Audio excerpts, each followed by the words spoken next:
we begin by welcoming Dr. Aarti Wani to Talking Films Online Forum.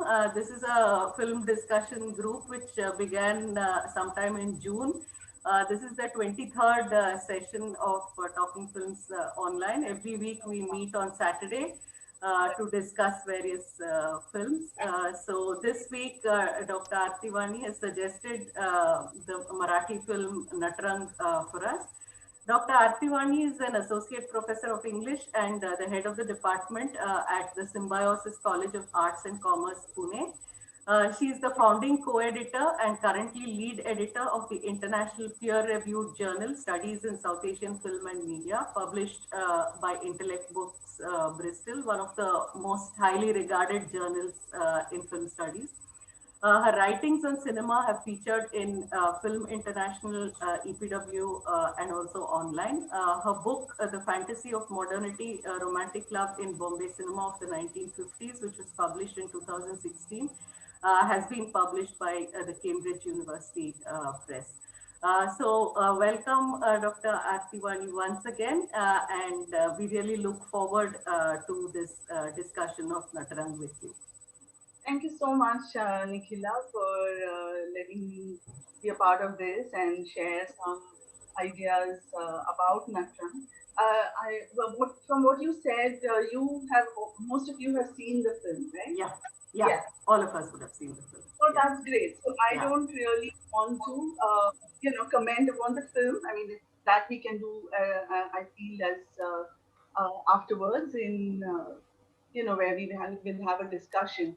I thought what I wanted to do was kind of place the film in a certain kind of a context, which then will allow us to have a little more deeper discussion. So I'm going to try and share the screen now.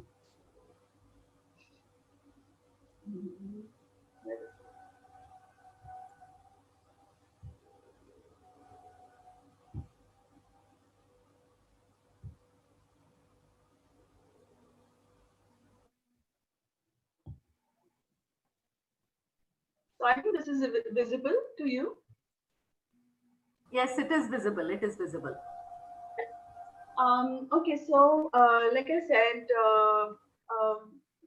I'd like to place Natrang in the intersection, as it were, of two kind of two trajectories, and these are the new Marathi film and an older film genre, that is the tamasha film or the tamasha genre. The new Marathi film, is something that is kind of contemporary. Natrang is a 2010 film. It goes bang into the middle of this period that some of us have called the new Marathi film. The reason for calling it the new Marathi film is that Marathi film has had a kind of a checkered and an uneven journey. And just before the turn of the century, through the 80s actually and into the 90s, Marathi film kind of seems to be dying a slow death. If it's not exactly dead, it is definitely comatose. And very few films are made, one or two releases every year. Even those are these, formulaic kind of a farcical comedies, some domestic dramas. And really, the reason for this is, of course, that Marathi film, shares its kind of geography and its space with the national Hindi film, and which is in Bombay, which is based in Mumbai or Bombay, and which is a national film, which is much bigger with huge, great amount of financial backing. Talent from all across the country, etc., etc. And therefore, Marathi film has always had it hard to kind of, stand up the same audience, and which is kind of drawn more and more to Hindi films. And therefore, when in 2004 there is this kind of a sudden shift that takes place. So this is in the wake of the neoliberal changes to the economy, to the market that have been set apace in the 90s. and the changes that go along with it, the multiplex, the DVD culture, internet technology, etc., etc. All of this creates a space or an efflorescence of a new kind of a film.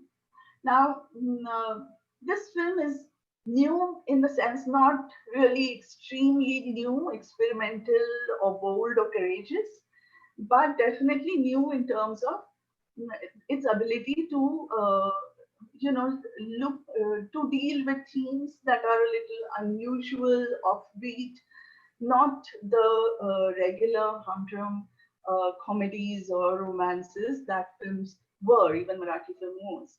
And Natrang then, with its story of this hypermasculine farm laborer Guna transforming himself in this kind of in the performance, through the performance of effeminacy, um, is something that is startlingly different and new for the Marathi screen.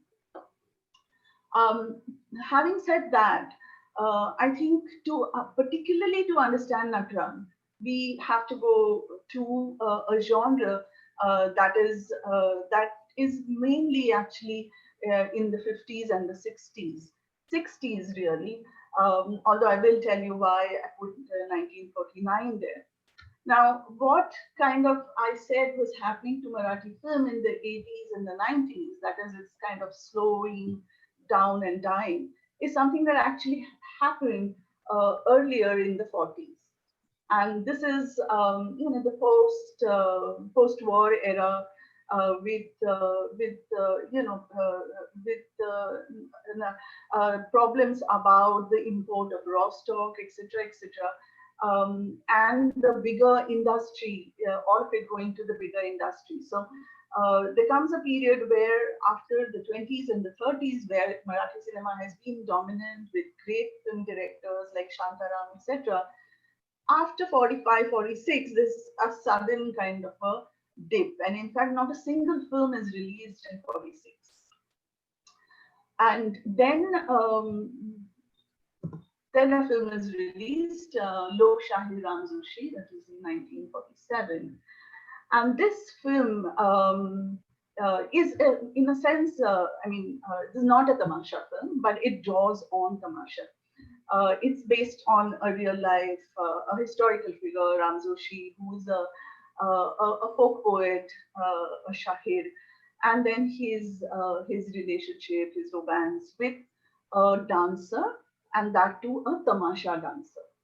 And this film was suddenly, it was a box office hit, and in a sense that the Marathi directors and producers and industry had found found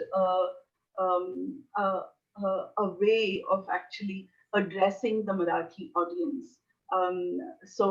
What it was doing here was going to its very folk forms, and to its largely rural kind of audience and landscape.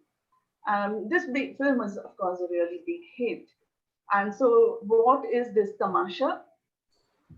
Uh, Tamasha is a folk form which has been popular since the 18th century, and some of the so-called lower class castes, the Mahars and the Mans, were the ones who were performing in this. But interestingly, also women performers in a context where even in the early 20th century, the proscenium theatre still did not allow women performers. From the 18th century, we had women performers in tamasha. But of course, it is a low cultural form and a folk form. It is it has it has a performative sexuality to women's performances, and the audience is always all male. So this was the tamasha form. Actually, the tamasha itself, the tamasha theatre itself, the folk form itself actually starts waning with the coming of the cinema in the early 20th century. And the competition is something that they are not really able to sustain. And therefore, it's interesting that when Marathi film was, struggling and looking for a way, to connect with the Marathi audience, then it is this folk form that it kind of draws on. So, which is different, of course, than the Lokshahir RamJoshi, because that is a film based on a historical figure.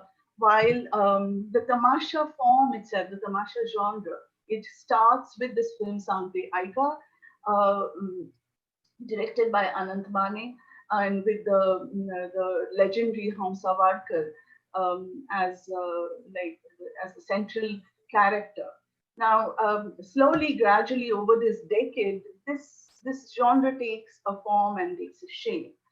And the form and the shape it takes is that the narrative is always woven around a tamasha troupe. The tamasha troupe is a traveling theater. It goes from village to village, sometimes also from small towns to villages.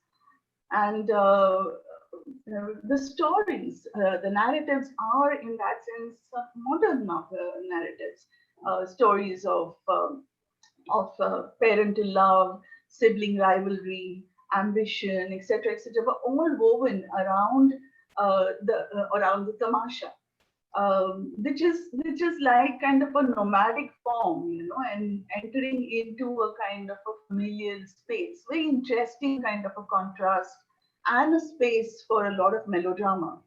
So these were many such films were made through the 60s.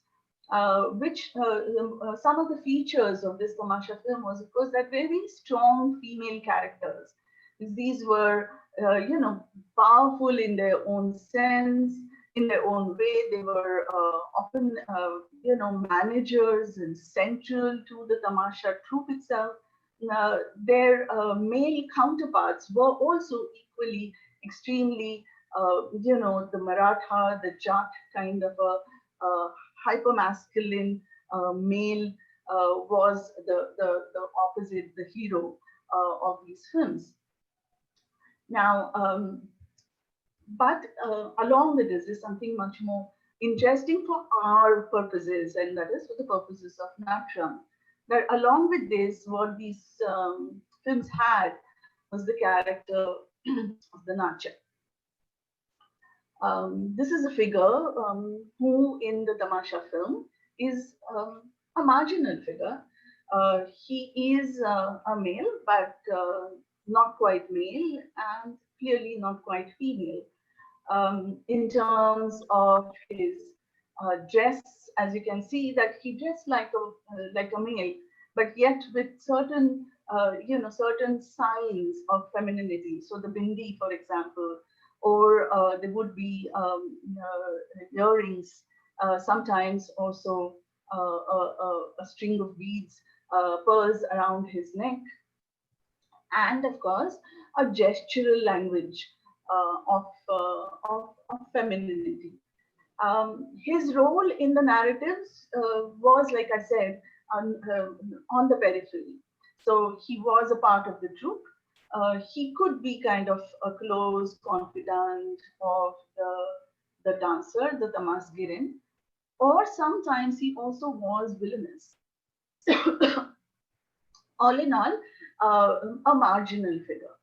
And in a certain sense, I always see him as this kind of he's a foil between the kind of extremely masculine hero and the excessively feminine uh, heroine. So he's kind of the mediates between them.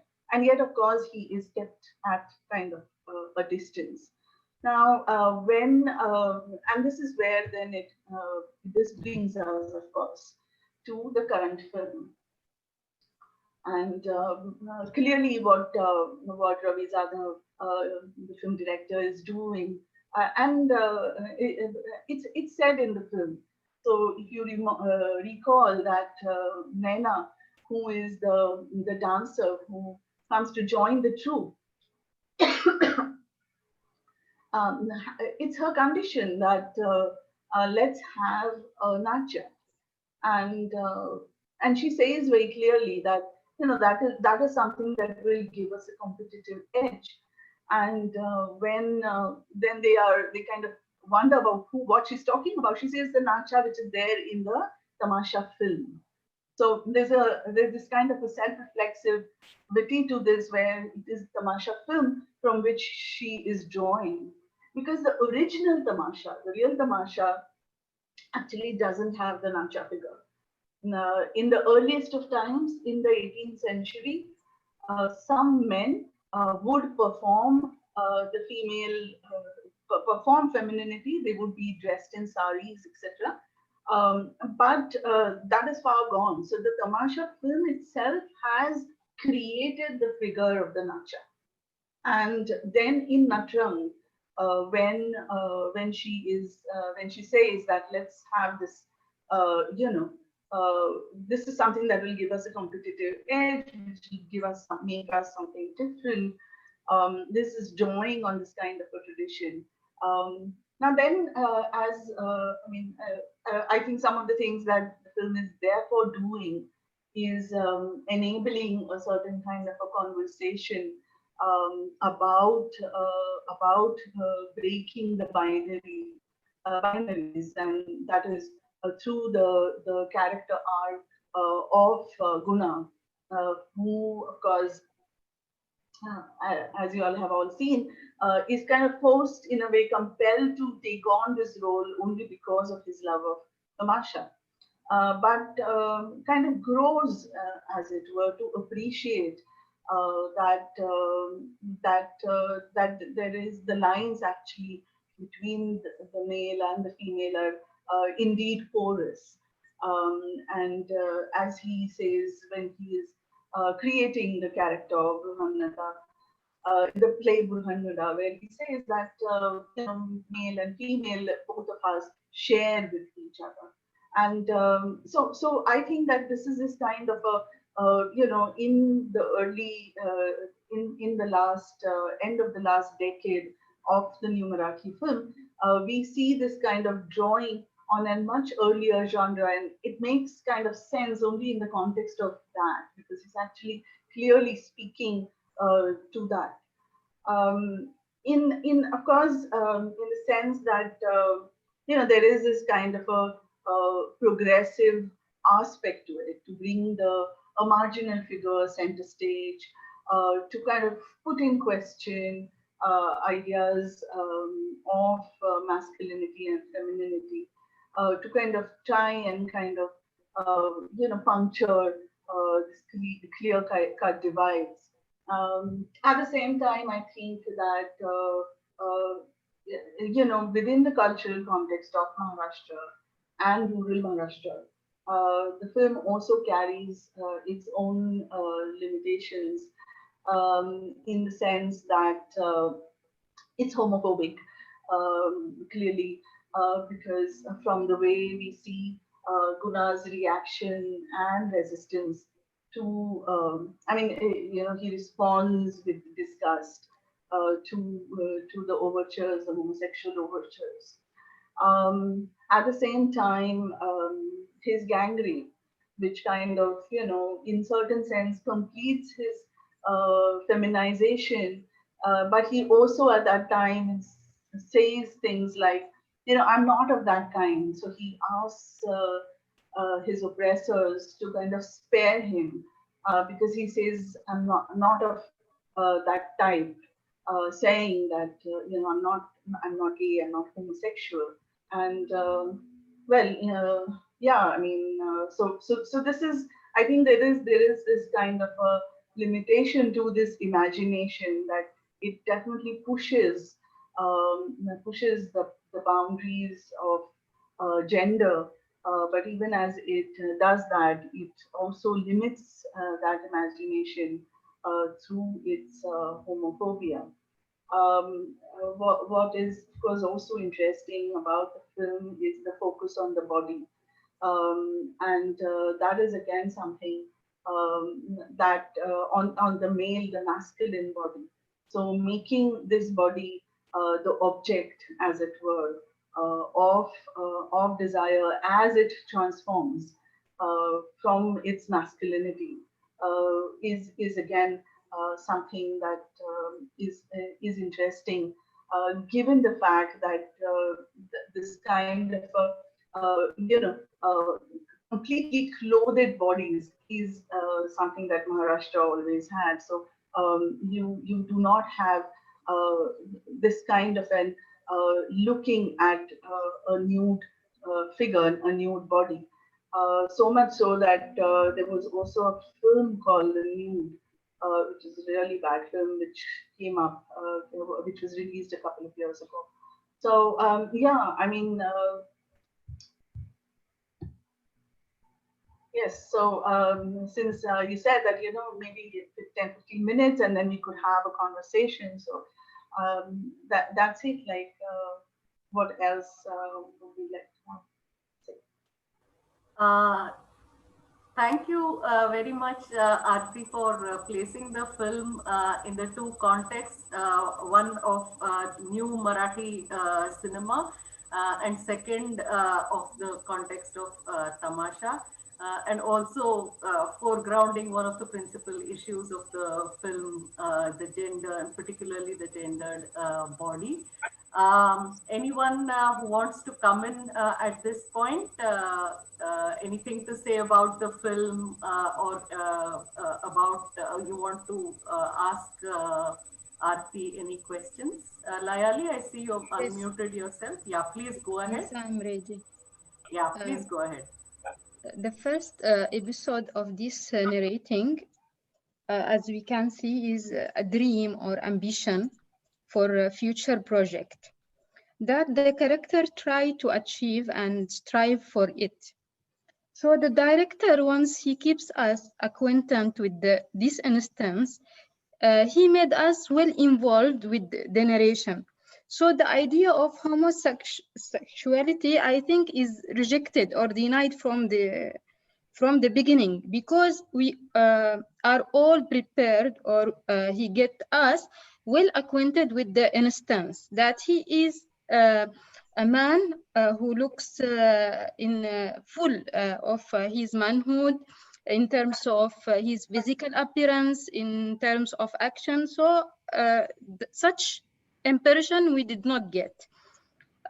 Otherwise, the Pansy character will not get such sympathy. If he did not portray the character in such a way, we will not feel sympathy with him. Rather, we will condemn this character.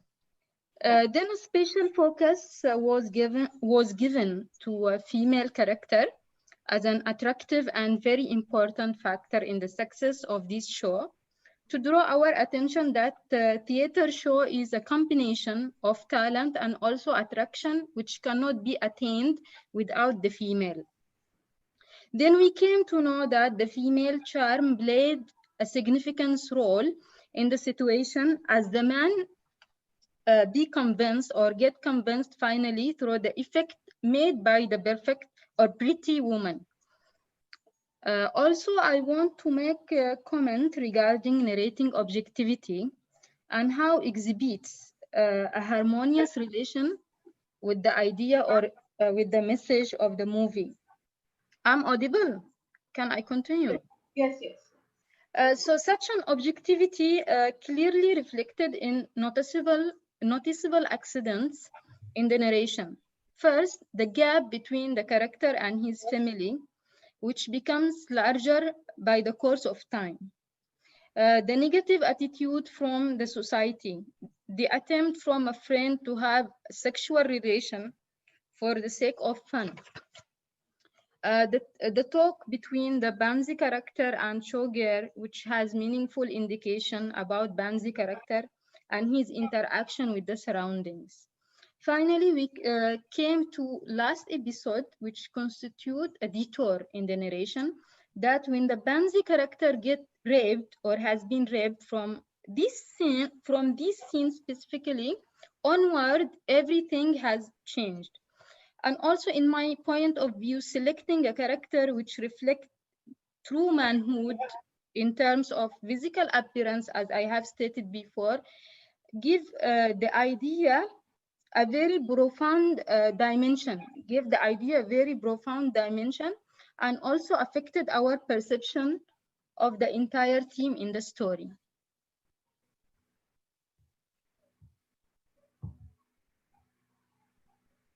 Yeah, that's all. Aarti, you want to respond to what Layali is saying? Um, yeah, sure. I mean, I think quite correct. I don't know. I've kind of gone from this. Yeah, I think you can. Yeah, you're still screen sharing. I think you can stop screen. Yeah, Yes. yeah, that's fine. Yeah. So yeah, I mean that's quite an interesting observation that because the film starts with Guna, who is like this kind of a really hypermasculine figure. It draws our sympathy, the audience's sympathy towards it, towards him, the Pansy character afterwards. That had that not been so that's an interesting thing to think about in terms of the narrative art. That had the film started with him, and we never saw the earlier possibility, like we don't in the Tamasha film. In the Tamasha film of yesteryears, you have the Nachya as a Nachya. So, he is not somebody towards whom the story draws attention or sympathy. Uh, he is a figure of denigration in the Tamasha film. While here, I think it's in a way, it's a kind of a clever way in which some kind of sound. Clever way in which he's drawing our sympathy. Yeah, I mean, do we kind of, I don't know how to think about it, but we question it therefore, you know? Yeah. Uh, Yeah, I actually to continue with the same point, just as he begins, as this hyper masculine kind of figure, bodybuilder, who then, for purposes of his artistic vision or dream, has to feminize himself, take on the role, and so on. It's also interesting that when the troop disbands, Naina stands with him and in a way affirming or normalizing him again as heterosexual. In other words, playing or performing sexuality or heterosexuality becomes a way of also performing masculinity in that sense.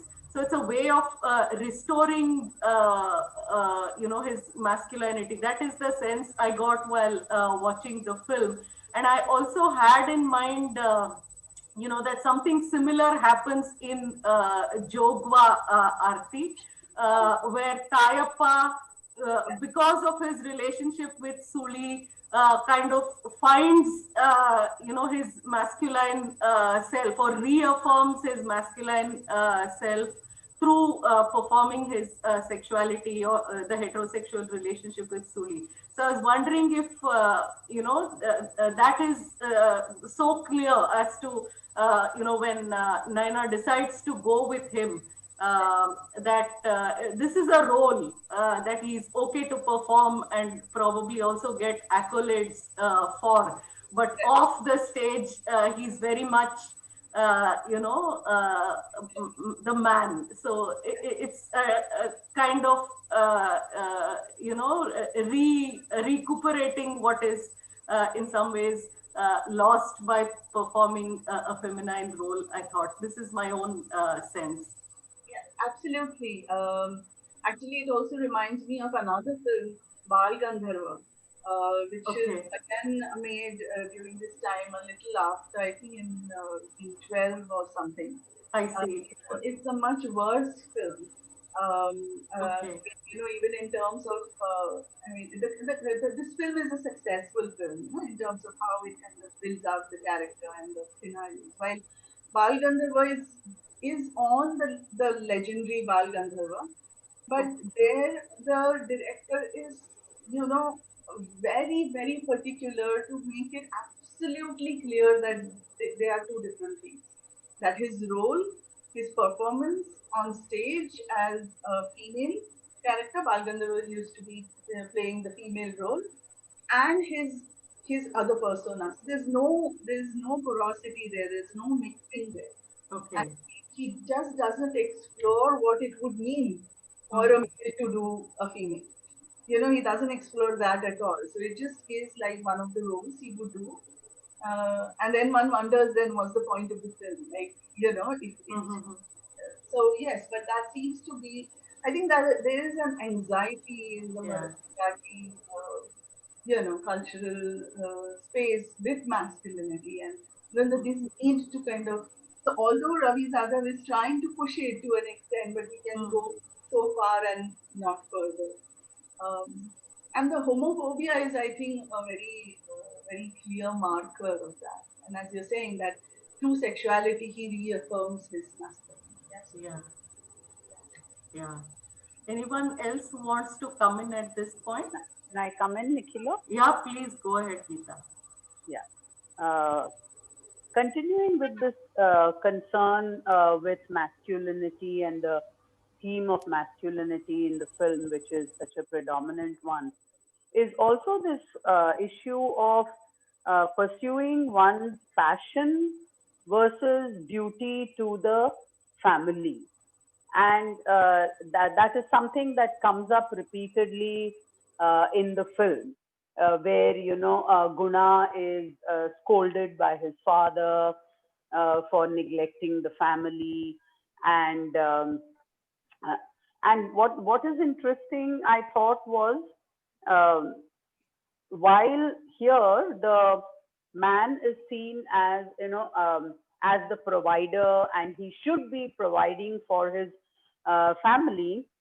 Instead, he is pursuing this passion, which according to them is not even a worthwhile passion to follow.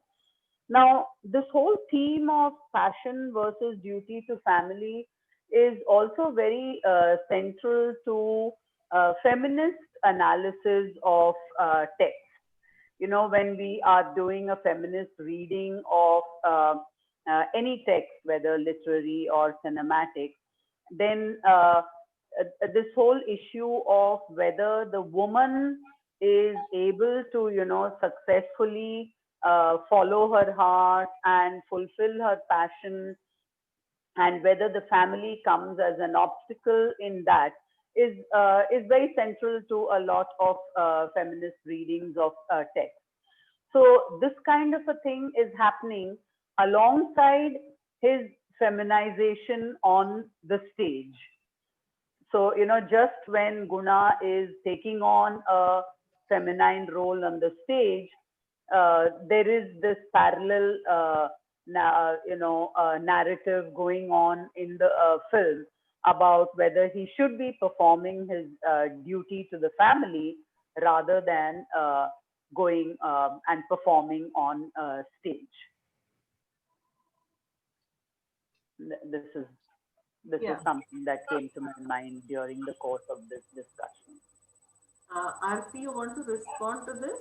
Yeah, I mean, that's again, that's very interesting, an observation, because even a man's kind of role in the family also is a marker of his masculinity, right? I mean, whether I am able to look after my family or not, whether I can support them or not, and in fact, the burden of men to prove their manhood also is, apart from the body, apart from performance, also on their role and function. And in that sense, he is also, he's in a certain sense feminized, I feel, even there itself. when he is refusing to take that burden, or he's refusing to take that responsibility, or he keeps on moving away from that to something that is a matter of his heart and his passion. Yeah, and so I think so. That is that interesting part where I think that the filmmaker is pushing the boundaries of this, as to whether therefore you will, if somebody is not able to do this, then he immediately becomes not man enough, right? I mean, are you man enough? That's what even his father is saying to him, that you're not man enough to look after us, to take care of us. Yeah. Yeah. Yeah. Anyone else who has anything to say? Please let me know. Unmute yourselves and let me know. Yes, Can sir. I say Paniraj, sir. something? Yeah, please go ahead. Oh, that's Pani. me, right? Nikhil. Oh, Nikhil. Okay, Nikhil, please go ahead. I Okay. saw. Okay, I saw two people unmuting themselves. Yeah, please go Uh, ahead, Nikhil. I thought that basically the Nacha character was supposed to be a eunuch and not anything to do with maybe playing any side role, because his additional role in the tamasha culture is supposed to look after the um, main young woman and protect her from all kinds of advances that would come from um, extra enthusiastic members of the audience. So the person is supposed to be completely um, devoid of any masculinity. So the way the character is written, if you look at the way the character develops, there is a difference between his role outside the uh, show, off stage that is, and on the stage. So the development of the character doesn't happen off stage. So if you look at that, that's maybe flaw in the characterization of the hero, because if that person is not supposed to actually work as a protector and look after the femininity, because if you think of the North Indian culture of kotha, so even there you would have a similar person looking after the main dancer, because she is supposed to be protected from um, advances that are not going to be um, useful for the entire system. And the person whose advances are accepted or welcomed is supposed to be the richest guy or the most powerful person in the town or the city. So I would say that rather than he um, you know using that character or giving into the character that he plays on stage, he misunderstands that as a lifestyle. Because if we think of an actor playing the role of a say feminine roles in a play or in tamasha or any other kinds of performances, it was very usual and common until recently. So there is a reference to such acts even in the Marathi humorist P.L. Deshpande's characterization, where he goes to watch a Marathi play, and then the main character of his story in that he criticizes the actor who was playing the female lead, and then PL responds that it's actually a woman, not a man acting as a woman. So it was until 1960s that it was very common for village folks to have a man perform as a woman. So I would rather look at it in this way, that he's changing his own personality towards femininity is actually a flaw in the character development on the part of the script writer. What would you say? Yeah. May I answer that? Yeah, Aarti, please go ahead. Yes, yes. I don't think that there is the eunuch of the North Indian quota is the same as the Nachya. He was not a eunuch. I mean, the Nachya is not a eunuch. The Nachya is a male performing female.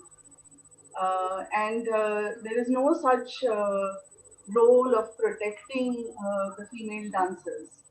I mean, see, firstly, the Nacha is a fictional character as it is. Like I was trying to tell, that in the real Tamasha, there is no Nacha. In the older Tamasha folk form, there used to be men who danced in a sari. Um, Probably before women could be lured onto the stage, so in the earliest of stages, or where you could not find women performers. But that was the part of the folk form. As far as the Nacha character is concerned, he's totally a creation of cinema. It's totally a creation of the Tamasha film as a genre. And in fact, that is what Naina says, that you have to become like, we need a Nacha just like they are in the films. And this kind of a role that you are imagining him to have to protect the girls or anything, that does not actually exist.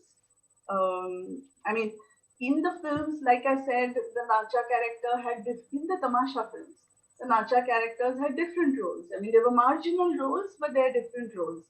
Sometimes they would be close to the Tamasgirin. Sometimes they would be her confidant and friends. Sometimes they would be plotting with some other Tamasgirin or some other Tamasha show. So that imagination of the eunuch is just not here. And therefore, I don't think it's a flaw in the character. Guna here is shown to begin with as a person who is a wrestler, or who is, you know, this hypermasculine male, and this transformation is not just physical. Is what I think. In that sense, actually, it's a good characterization, because along with the physical transformation, along with the kind of barbs he has to hear, the kind of nasty comments that he has to hear, there is a kind of an appreciation, I think, in him about what it is to be a female, and an appreciation as to how these gender binaries are probably too clear cut and too strict, and that they need not be so. And where he, in fact, when he, you know, with a great ambition, says that I'm going to create a new kind of a play. And if you remember in the last performance, he tries to be Arjun. He tries to be a male, which is not accepted by the audience, or probably it is a setup. With the opposite political faction coming, and probably they are the ones who have planted, but we don't know that exactly, that whether that's a spontaneous thing or whether it is only the planted political goons who disrupt the show. But I think there is a inner transformation and a change that happens in him. At the same time, that there is an anxiety of giving up masculinity completely. And as Nikhila was saying, and I quite agree with her, that it is through his sexuality that is reasserted, his masculinity. But I think you're mixing up the two. That there isn't. He's not a eunuch, and he's not supposed to protect the women. I mean, he's generally a friend and a comrade, and to that extent, he would protect them, but not because he's actually frail and fragile. How can he protect any the women from these really big bad men from the village if they are to come? He is in no position where say if he was to protect. I mean, that's the point of him, right? That he's he's fragile, he's frail, he's feminine, effeminate. Yeah. Yeah, I think that's a very useful. Yeah, that's a useful clarification. Anyone who wants to come in now, Paniraj sir, you had unmuted yourself some time ago. Yeah, yeah. I mean, I just wanted to share some anecdotal instance about this particular Natrang. Yeah. I'm audible. Yes. Can you Yes, hear, sir. Nikita? Yeah, Yes. Yes. because I mean, yeah, we watched this film way back when it was released, and uh, alumni of EFL, Sunil Bhadri. I don't know if you remember him. Sunil Bhadri. He was very much love with the film. He was teaching in communication school in Manipal, and we did an experiment, but watching Natrang back to back with Antonio. First, we watched Red Desert for the students of communication.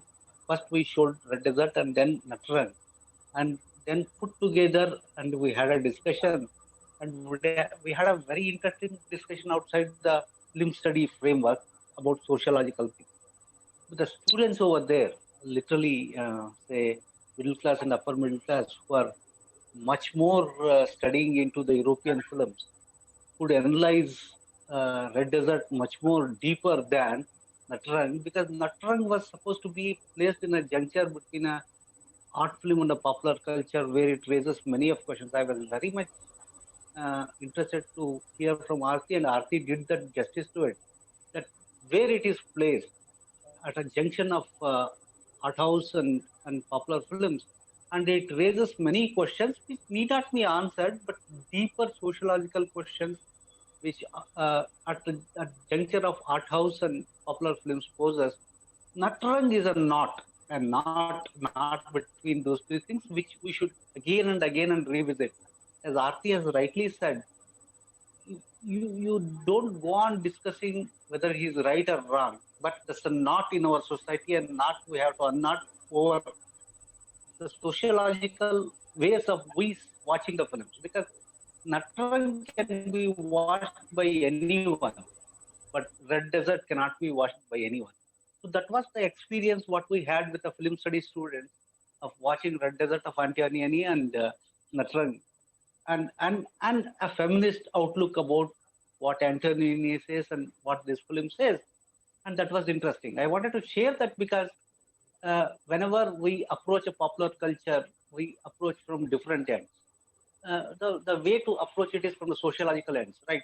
So it creates certain grounds, but it compromises on certain other, because the audience who watch it are someone who are local, who are not global, local, and who are to negotiate with. The director and producer somehow change the perception of the viewers.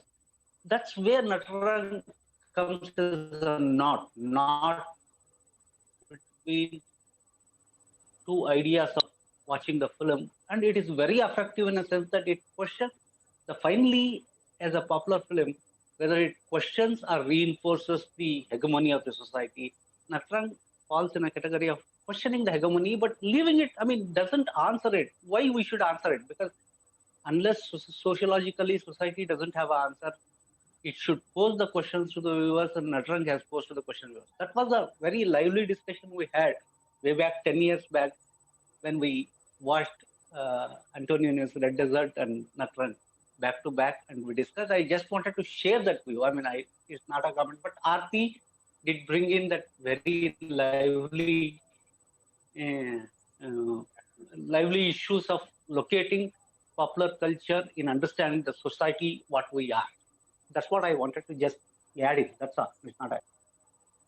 Thank you so much for sharing that. Yeah. Anyone else would like to come in at this point? Please let me know. Yeah. Uh, yeah, please go ahead. I can't. Yeah, Tarakeshwar, please go ahead. I just wanted to bring in two or three issues for discussion. One is about this Nach being a protector. If you look at the drama narrative, uh, the Gopikas are harassed by the government servants, and the Nach comes in to protect the Gopikas. So that's the Nachya. one point that Nachya. Nachya, Nachya, okay, whatever it is. So he here comes to protect them. So that was within the uh, drama in the narrative. So I just wanted to bring that. And the second point that I wanted to talk about was uh, this performance and gender.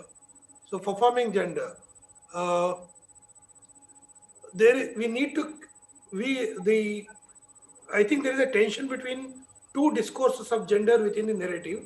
One is which believes that I am something, which is essentialist notion about gender, and then I can perform something else too. So the performance has something different from uh, what my gender is. But the society refuses to see this kind of dichotomous role. What you are performing is what is your gender. The society is trying to, so there is a tension between performance as gender and performance as something which is essential, biological, uh, which comes through by birth and which comes through profession. So that complexity, the tension between the two discourses is captivated by the is captured by the narrative. Whatever the narrative conclusion is, so the narrative conclusion is a different thing. Apart from the narrative conclusion, we see this kind of uh, tension between the two discourses about gender playing out in the narrative. And the third point that I wanted to talk about was the Marathi theatre or any let's say, uh, early modern or pre-colonial theater, which accepted men playing the role of women, and even much later too, but not ready to accept somebody playing the role of Nachya. That is quite interesting. And but the similar kind of gender is accepted in religious terrain. In Devdasi cult Jogya and other, Jogappa and others. So we accept as an entertainment, but not as a family member. We accept it in the religious sphere, but not elsewhere. So this is quite interesting. The tension between the gender and the sphere, uh, how we allocate what is accepted in one sphere, uh, what is not accepted in another sphere, uh, and our own theories of gender coming into play in making sense of these things around us. I think these are the issues that come up uh, in this narrative, which makes it much more complex than what the narrative conclusion at the end is. Yeah. Aarti, would you like to respond? Yeah, I mean, I think that was a really very prescient and interesting observation that leave aside the narrative conclusion. What kind of a tension it animates, the film, that the tension it animates, and in a certain sense, forces us to kind of confront, right? I mean, it forces us to confront these contradictions, which are social contradictions, in terms of how we look at gender and how we accept or do not accept. Yes, definitely. I think that's why the film, I've always felt, is a very successful film in that sense, that it does this, that it pushes us to kind of look at these formations, these performative or elsewhere or otherwise roles, and that is why when I took the reference to Bal Gandharva, the film, where it completely fails, that it doesn't kind of initiate this conversation. It doesn't create this kind of a tension between the persona of the actor and his performance. Yeah. Okay. Anyone else would like to come in now? Layali, have you unmuted yourself again? No, it is already unmuted from the beginning. Okay, okay, fine, fine. Yeah. No. Yeah, Nitya, sir. I have one clarification. What I Yeah. want to Aarti, I like Aarti's presentation. Like when you bring these issues to the Indian audience, particularly Indian audience, Natrang and Bhumika, how do you place it? How do you place it with a common Indian audience? I That's a couldn't. question of about the direct. So I want to know from Aarti what's her perceptions about Bhumika and Natrang. I couldn't. I'm not able to hear because you're breaking a lot. Yeah, he's asking how you see Natrang and Bhumika if you place the two together. If I understood the question, that's what he seems to be asking. Is that so, sir? Bhumika and Natrang. Bhumika. Yeah, Sham Benegal's Bhumika, I think. Uh, As it shown to the Indian audience as a popular film. I, no, I'm still can't. I think you're really breaking. But anyway, the question is like out of the blue. I've not thought of these films together. So, Yeah. I'm sorry. At this moment, I don't really have an answer. I mean, I find Bhumika hugely problematic as a film, but that's another story. Yeah. No. Precisely, I want to bring in that point, making a film amidst the discussion we have Nikhila, can you on hear the this? film days No, also. I too come from the social background and I'm because sir, Paniraj sir, we are not able to hear you at all. sorry. Paniraj sir, we are unable to I hear you. mean, Your I voice just is wanted breaking. to say, Ah. okay, just forget it. Okay. Maybe he could put it in the chat box, Nikhila. Yeah. Yeah. That would be a good idea. Sir, you can just post it in the chat box. Sure, Nikhila, sure, I'll do that. Yeah. Yeah. Anyone else? Sanjay Kumar? Yes, actually, I want to develop it's a wonderful point raised by Tarakeshwar regarding actor and the character. That how one character is played on the stage by the actor, and what is the relation between the actor and the character.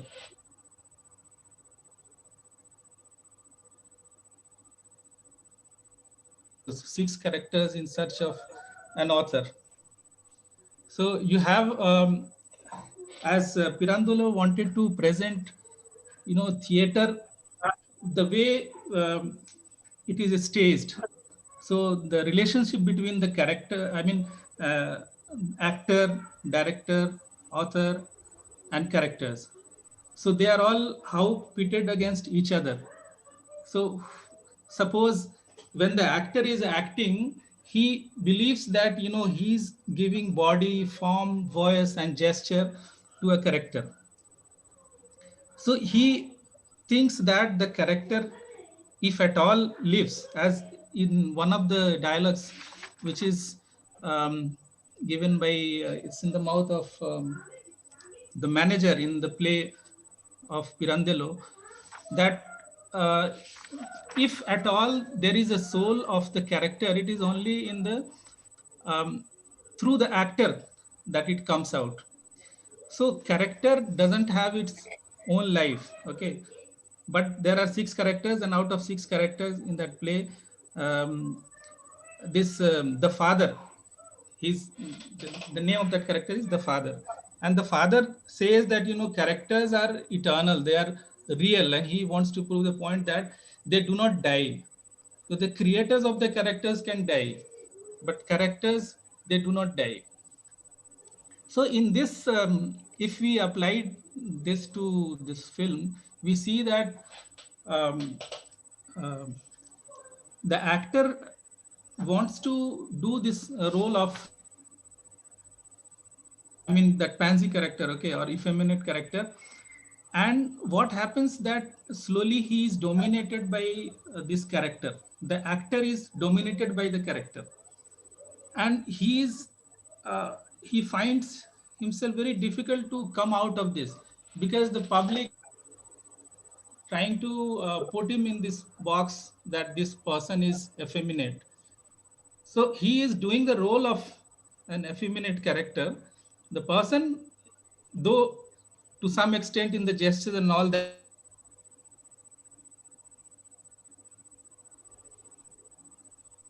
he is portraying effeminate character on the stage. So there is this conflict between the character and the actor. So who dominates over whom? And unfortunately, as the audience tries to put him in that box, and they put him as effeminate also in the real life, okay.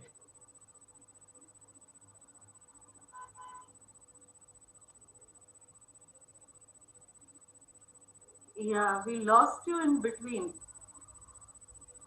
Sanjay Kumar, Yeah, are you there? yeah, Yeah, yeah. yeah, yeah. Please go ahead.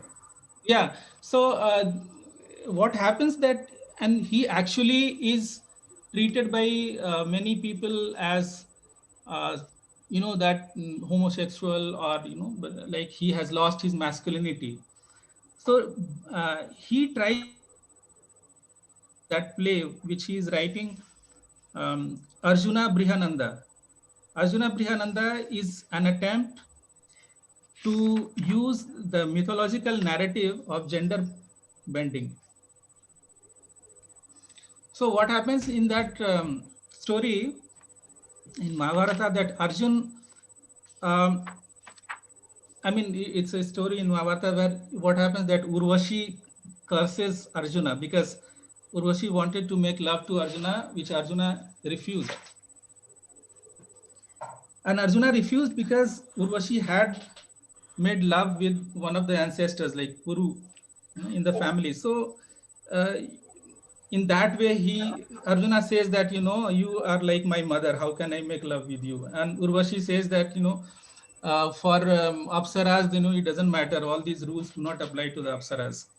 So she curses Arjuna, and she says that, you will become a eunuch, okay, because those males who refuse the uh, the invitation to make love by a woman, they are eunuchs. So you will become a eunuch. Then later on, Indra says that, he goes to Indra, and Indra says that, because Indra is the father of Arjun, you cannot do anything, to remove that curse, but you can choose 1 year. So what happens then when they go to Vanavasa, then after 12 years, I think in the 13th year, all the Pandavas, they have to go incognito. So then Arjuna, he does the role of this dancer. I mean, he is acting as eunuch there. Because he is incognito, nobody can recognize him, and he wears sari or whatever the female dress, so that he can hide himself from the public view, and particularly from Kauravas. This play, when he writes, I mean, in the film, Arjuna Vrihananda is like, androgyny. Arjuna is like, okay, masculine, and Vrihananda is, like, there is a mixture of um, male masculinity and femininity, and through that he tries to he's using the mythology. This the protagonist of the film, he's using the mythology to get some to gain some respectability. And when on the stage, he's on the stage, and he's doing the role of Arjuna. Of course, he tries to be very masculine, but at the same time, when the audience, the people are demanding that, where is that pansy character, you show us, where is that pansy, he says, wait, it will come. Okay, so Vrihananda will come. Okay, but that is a tragic point, because Vrihananda is not able to come, because the audience, they are starting, they start throwing tomatoes or whatever, on the characters, and they are slippers and all that, and they are not ready to um, see him as Arjuna, as a completely masculine figure. But his attempt was that to bring that character, who can be female at the same time, a male, but who can be female at the same time. So it's giving the concept of androgyny. But unfortunately, he fails, because uh, Brihananda is not able to appear on the stage. Before Brihananda comes, this protagonist is still Arjuna. Okay, in like the earlier form of Arjuna, who is completely masculine with archery and all that, with valor and bravery. And but Shivananda does not come, and that's the tragic part of the story. Audience is not audience has no patience to see this character. So probably he could have, I mean, that we can imagine he could have recuperated his image in Hindu mythology, to gain some respectability by saying that, look, it happened also there, that Arjuna also acted as Yama for 1 year in the kingdom of Virat. He was as a dance teacher. Okay, here also we have. So I think uh, that's that's somewhere, when we invoke Hindu mythology, as we have the figure of Mohini, for example, that Vishnu takes the form of a lady, beautiful lady, and Shiva gets attracted. So all these things happen, and they are the part of mythology. So somewhere this character is trying to use that to show the public that there is a possibility of combining masculinity and femininity. And there is one dialogue also that says that there is something like femaleness in male or maleness in female, something like. So that is his attempt, but unfortunately he fails. So later on, what happens when he is completely alone, he has left the theater group, then he can try other characters. Now he is no longer bound by the same character, playing again and again. So that is the problem, because if you play one character again and again, then you are trapped into it. So the actor is trapped by the character. So later on, when he becomes successful only by coming out from that trap. Then he becomes an actor. Because if you are completely dominated by the character, and you completely one character and you play it again and again repeatedly, then you do not have scope of growing as an actor. So he becomes successful only by coming out of that. Yes. Yeah, Thank Aarti, you. Aarti, would you like to respond to this? The character kind of traps the actor.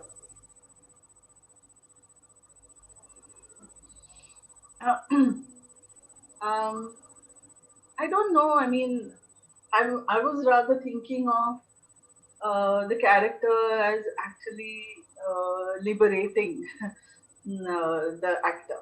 I was trying to see it more as making newer avenues possible, to even experience femininity, rather than as a trap. Uh, but and about what I mean, there is no clarity about whether he stops playing the Nachya. We don't know that. We don't know whether he has stopped playing the Nacha after, because there's then a sudden shift to the award ceremony. So we don't know either way. He could have been played different roles or didn't play different roles. Did he continue to be the Nacha? One doesn't really know. So, but rather than being trapped, I was thinking of it more as liberating. His character arch, which kind of, you know, goes towards this appreciation of the fact that we are in fact not trapped. That we should not, as masculine or as feminine, we shouldn't be trapped in our bodies. That there should be, in fact, a possibility of experiencing for both genders. Um, I thought that was the push of the film, rather than he being trapped. But I suppose that's how films and art works. That we have different interpretations. Yeah, and Paniraj has put in the chat box something along the lines of what Sanjay also just mentioned. Uh, about the hegemonic perception of society and performance, actors in performance and their life beyond their performance. And it is in this context that he is bringing in both Natrang and Bhumika. It also brings in the question of narratives which is presented to common Indian audience who are themselves caught up in such ethical issues, I suppose relating to gender. That's what he means. Or uh, how formally these two films negotiate with their audience, how film form affects the audience irrespective of directors' positions. I know it's problematic in dealing with films shown to Indian audience, but at some point directors have to negotiate with the aspirations. Just yeah, so he just wants to know your perception about life beyond the career seen on stage. I think that's what he means. Life beyond performance, for these actors, whether it's in Bhumika or in this film Natrang. Um, I mean, also what the earlier speaker was talking about, taking the example of Pirandalo. I Yeah. feel there is a little bit of a difference in this case, in case of Natrang, that he is not actually an actor, right? I mean, he's a laborer. He is a farmer, and this is too close to his life, I think. This performance of a Nachya, it's done. It's like almost either you do it or else you will. I mean, you will not survive. I mean, not actually physically survive, right? I mean, because there is no work in the farm anymore because of new technology, and of course there is this passion that is driving him to it. And I feel that there is that will give him less distance, from the issues that we are talking about. Therefore, there is this merging of the actor and the character that happens, I think. And he has to perform that character. Remember, there is this scene where the politician has come to, give him an offer to come and perform, and he puts on that femininity outside the stage. So he's not on stage then. Do you remember that scene? Yeah. Where, which of course he's very ashamed of, Yeah. and he beats himself up about it. But he nevertheless does it because also the existence of the tamasha troupe itself is not something like that kind of a security of a respectable theatrical form, and therefore I don't know how much we should be able to compare the two. I mean, whether he I feel that there is a much more of a mixing of the actor and the character that takes place because of the terrain on which that happens. It happens in a life and death, bare life situation. So that's one thing. Um, I don't know about Bhumika. I mean, I feel that in Bhumika, actually, she as a character is absolutely absent from the film. I mean, character in a film. As a as the and in fact that is my complaint about Bhumika, that her so if you so this is based on Hamsavarkar's life, right? Yeah. And if one reads Sangate Aika, that's her autobiography, where this part which Bhumika focuses on, this difficulty with all the men, earlier with her husband, then of course with the Om Puri, Amrish Puri character, where she gets away with it. That is hardly one chapter of the autobiography. The autobiography is, and I have a half-written article somewhere about this. As to the article, the autobiography is much more about, the joy of performance, the fun she had, also the pain and the trouble. Not that it is not there, but she goes to Karachi, she goes to all kinds of places, and all of that is completely evacuated by Benegal to make this feminist point, pitching her as a victim of the circumstances. And also falsifying the whole thing. Like she's dead drunk when she goes with, and that's what she says, that she's been drinking for days together with the Amrish Puri character before she goes off with him. So then he also, sanitizes that part of it. So I think in Bhumika there isn't anything about her as a film actress or as a character. In fact, all of it is about. It is about herself as a woman, a suffering woman, a wife, a daughter, a lover. Those are the aspects. So I think I don't know whether one could compare really Bhumika and Natrang in that sense. Yeah. But that's my grouse with the film. Like I think it's that's such a disservice to feminism by making this kind of a feminist so-called quote unquote film. Yeah. Because Yeah. Yeah. Go ahead, Aarti.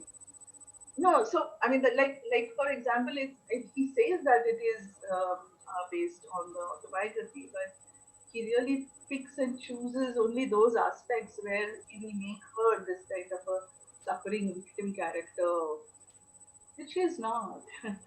Yeah, yeah, sure. I think the same thing would also be said of a film like Mahanati, the one on Savitri's life, which focuses excessively on her problematic relationships rather than the kind of position that she enjoyed in the film industry as actor, as director, as a star during that time. Yeah, Right. yeah, They do this, right?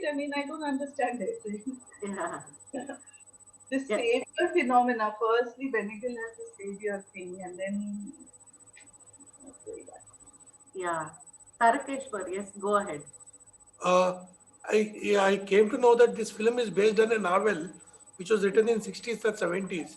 So I just wanted, if Aarti has read the novel, Nachya? to talk about the context of recontextualizing the novel in the uh, what she calls as new wave film in the 2004 onwards. Oh, I didn't know. I'm so sorry. I didn't know that this was based on Natrang. Are you saying no? I didn't know that. Okay. Oh, that's news to me. Okay. Yeah. Also, just wanted to ask you a little bit about the form itself. Actually, while watching the film, we were quite surprised that it's quite melodramatic. I think it's also related in some ways to what Pandiraj was asking. I mean, is it foregrounding, social issues the way in which, let's say, a new wave cinema does?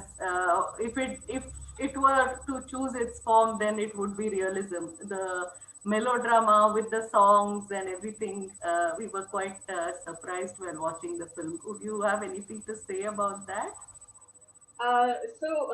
Very, very good question to come up because I am a student of the popular. I have written also my Yeah, first one and only book on popular cinema of the yeah, 50s. And I've always felt that the melodrama, the Hindi melodrama, is a little of a mixed creature. It's not like melodrama. It doesn't kind of create these extremes to such an extent.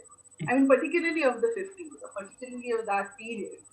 While the Marathi tamasha is a melodrama proper, right? Creating these extremely Manichean situations and this, gestural language which comes from the folk. So yes, Natrang is definitely a melodrama, just like the Tamasha film also was a melodrama. but I think I don't have such a bad opinion of melodramas Mm. because I mean, as the studies of melodrama as a form, as a genre, Mm. has shown that it has a way of bringing to surface social contradictions, and I think that's really true about the Tamasha film also. That although it's melodramatic, issues of caste, issues of gender, issues of power continuously break through the surface. Now, obviously, that's not the way how realism approaches these issues, Mm. and that's quite true. So, and like I said, that the new Marathi film has been not, really that. I mean, I mean, it doesn't kind of. It is not really that offbeat. So it kind of is hatke at the most. uh, Okay. it's at the most hatke. It's not really experimenting. Like, for example, one or two of them do like Fort, for example. I'm sure you must have seen Fort. Yeah. Yeah. That really pushes the realist kind of an envelope, but most of these don't. So they do have these song and dance and all of these. Even in the most of the new Marathi films, at least the song in the background, and Mm-hmm. and of course you all must have seen Sairat, which Right. Yeah. really draws on the popular, right? Yeah. And divides the film into with the first half into the popular mold, and then the second half the more realist Mm. mold. Mm. So yeah, it is melodic. As far as the form of the tamasha is concerned, the tamasha, the real tamasha is completely something else. It is, I mean, it can be a 2 or 3 hours kind of a show, with a little bit of a skit, a play, and so on and so forth. While the Tamasha films were more like Hollywood musicals, that you just had these, pegs, little interventions of the tamasha. They will perform. Sometimes there will be this sawal jawab on the tamasha stage, but that's about it. And then you went backstage, and the story kind of moves backstage, like the musical, right? And yeah, I don't know if that answers the question. Mm-hmm. Yeah. Yeah. Certainly. Yeah. Anyone else who hasn't spoken so far? Arun, would you want to come in? Yeah, Yeah, please am go I ahead. audible? Yes, yes, Arun. Okay. Yeah, so I have two comments or maybe observations. I don't know. So the first one is about related to the discussion that we were having about the relationship between the character and the actor. Okay, and there was a comparison made between Bhumika and this film. But I was compelled to think about another Malayalam film called Vanaprastham. You might know, right? Vanaprastham of Shaji and Karun. So there is something similar happening there as well, but in somewhat opposite manner. There the cultural form that is being used is Kathakali, and we see Mohanlal at first. He's a lower caste. He's from the lower caste, and he's playing. He's playing a woman's role. He's playing Putana. He's playing Putana from the epics, and uh, this other woman called Subhadra, who is from a royal family, and she sees him during performance while he is in uh, the adornments and dressing everything of Putana, while he is in his female avatar, and seeing him in that form itself, she falls in love with him. And then later on, she invites him to her um, palace and all. Like, she belongs to the royal family, and there he changes and he becomes Arjuna, and in a play which she had written uh, about Subhadra Haranam, the abduction of Subhadra. And there they fall in love, and but what happens is she doesn't fall in love with the person. His name is Kunnikutan in that, but she falls in love with the character that he is playing. First Putana and then Arjuna, and then they have this affair, and she gives birth to a child, and then later on she comes to her senses and she abandons everything, and it's like a tragedy.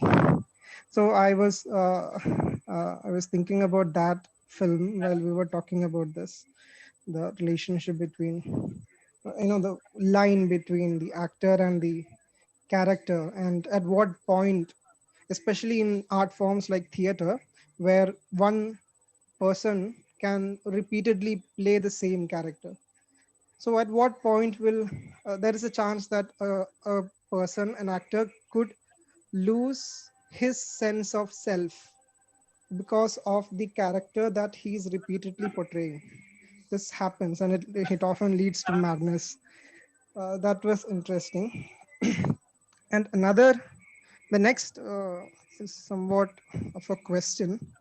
It's not related to the film per se, but going back to what Aarti was talking about in her introductory remarks about the cultural space of Maharashtra and how she located the film.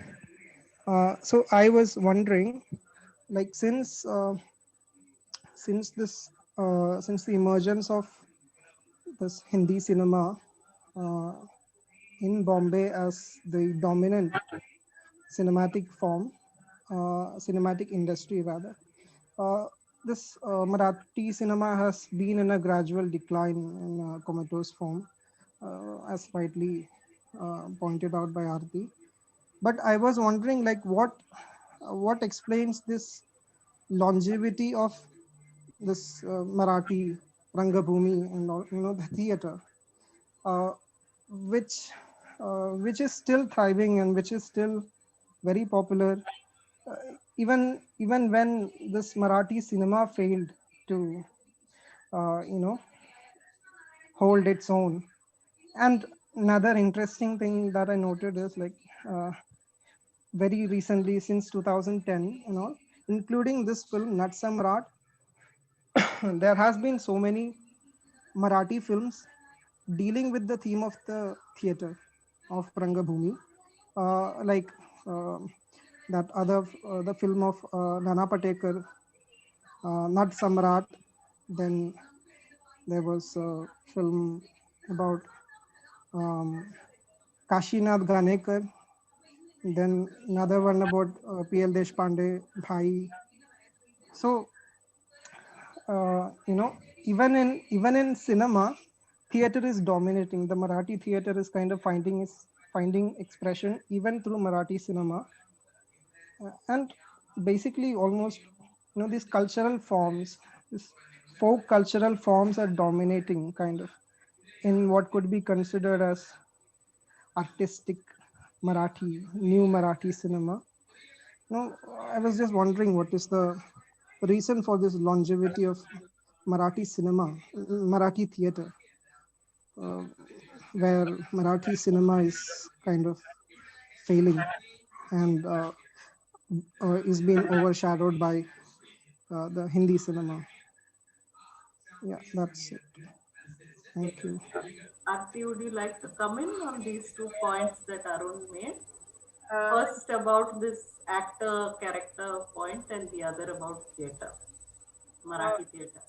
so the actor character, I mean, I'll let it go. But about the Marathi theater, I mean, it seems as if there is a longevity, but that doesn't seem really, I mean, so on the ground.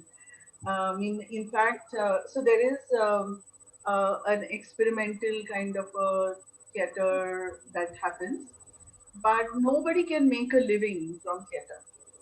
So theater is amateur, and it is always, I mean, even uh, there are a few kind of professional theater, but very, very, I mean, minimal, and it's very popular and not art. So that kind of a theater is still around, and that too not in a great extent.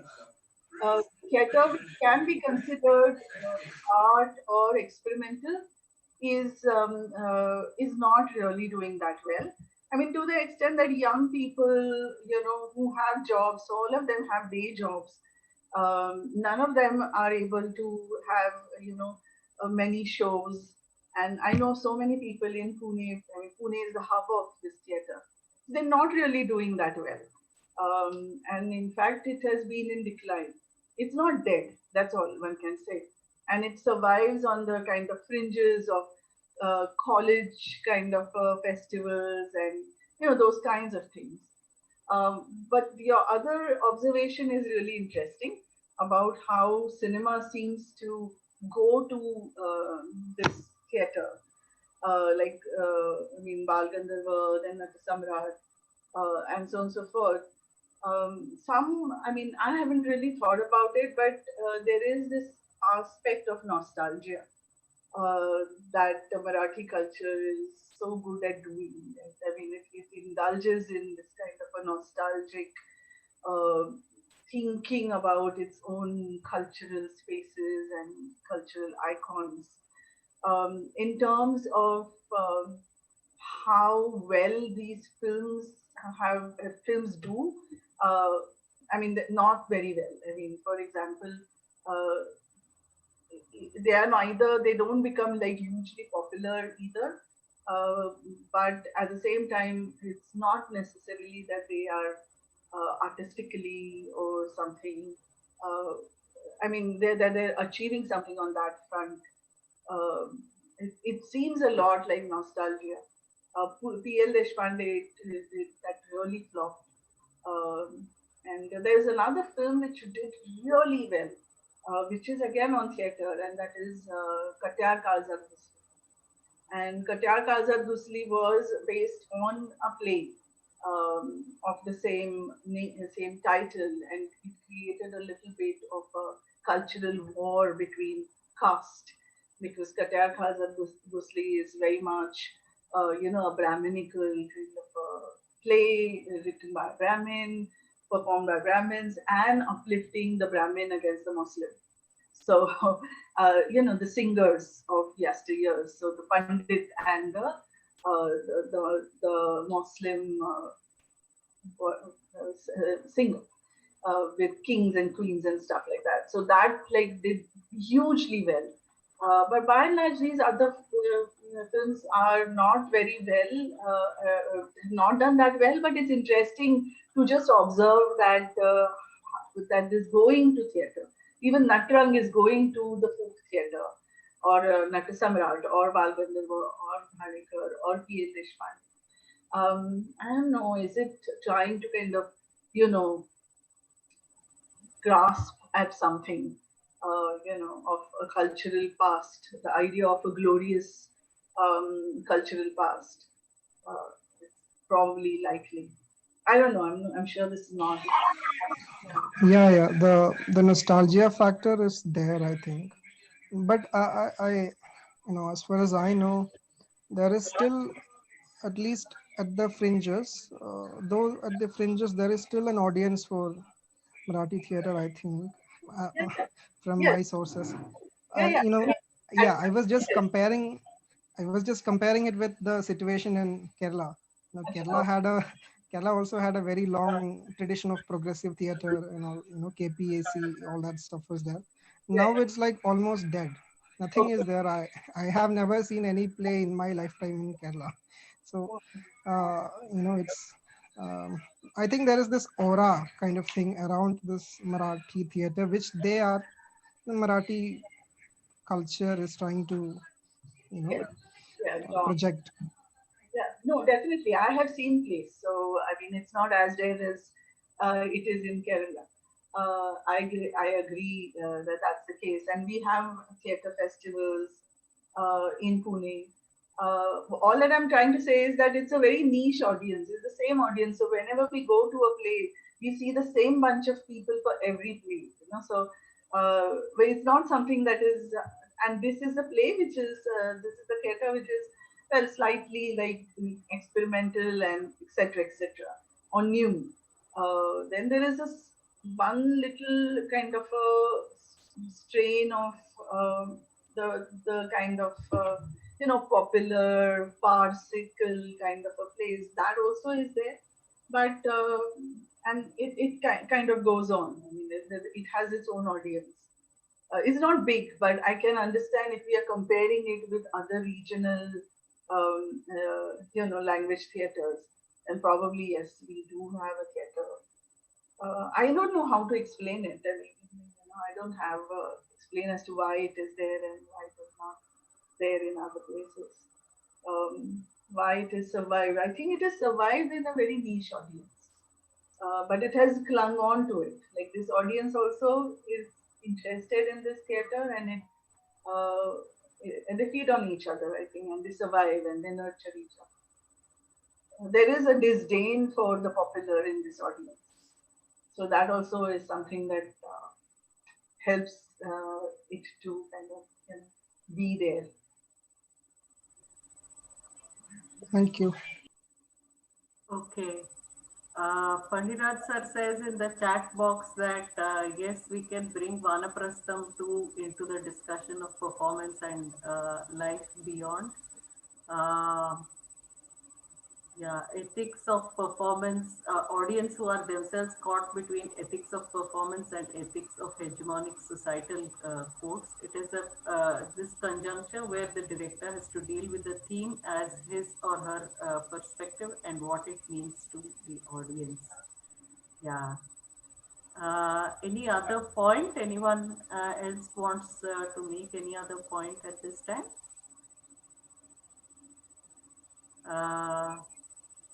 If that's all, then Geeta, I think, can we wind up? No, Sir. Yes, sir. Nikila, if you can hear me, I can. Karnataka is having a rich theatre tradition. I mean, especially popular tradition, but you don't have a popular Kannada films on theatre. So the performance and life beyond has been brought by Girish Kasturali in his Bannada Vesha and his Ananya in her Rikata Prasanga. But we don't see much of a popular films based on the life of the artists beyond their life. That's very interesting to note also about the filmmaking and its understanding and its culture. Yeah, Tarakeshwar is pointing out that there is Ranganayaki, Putana Kanagal's Ranganayaki in the chat box in Kannada. Based on Ashwata's novel, actually, as for that, yeah. Yeah. Yeah. Aarti, anything to respond? No. Okay. For these cultures, I'm sorry, I'm a little Okay. ignorant. Yeah. Okay. So, Geeta, can we wind up there? Yeah, we can. Okay.